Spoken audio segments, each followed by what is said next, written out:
Cinema రంగంలో ఫెడరేషన్‌కి, నిర్మాతలకి వచ్చినటువంటి గొడవ. ఈ గొడవ విషయంలో పెద్దన్న పాత్ర పోషించమని చిరంజీవి దగ్గరికెళ్ళడం. ముందు మీరు చర్చించండి. అవసరమైతే నేను ఇన్వాల్వ్ అవుతాను 4 రోజులు పోయాక అని చిరంజీవి గారు చెప్పారు. దెన్ ఆ తర్వాతన మళ్ళీ వాళ్ళని ఈళ్ళని కలిసారు. బాలయ్యని కలిసారు. వీళ్ళందరిని కలిసారు. అదేదో పరిష్కరించుకునే ప్రయత్నం చేస్తున్నప్పుడు అక్కడే తేల్చుకోవచ్చు కదా!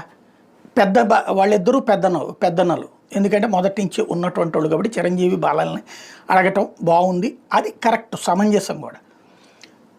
లేదా అక్కడున్న ప్రభుత్వాన్ని అడుగుతారా? ప్రభుత్వాన్ని ఇన్వాల్వ్ చేయదలుచుకుంటే అప్పుడు ఓకే. అలా కాకుండా ఇప్పుడు అక్కడ జ ఏది రేవంత్‌ని గెలవట్లేదు.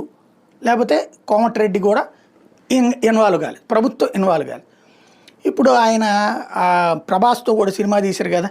ఓ నిర్మాత విశ్వను ఎవరో ఉన్నారు కదా! ఆయన కెలికేసి ఇప్పుడు పవన్‌ని లాగుతున్నారు. ఫెడరేషన్‌కి సంబంధించి అక్కడ గొడవ నడుస్తోంది. 30%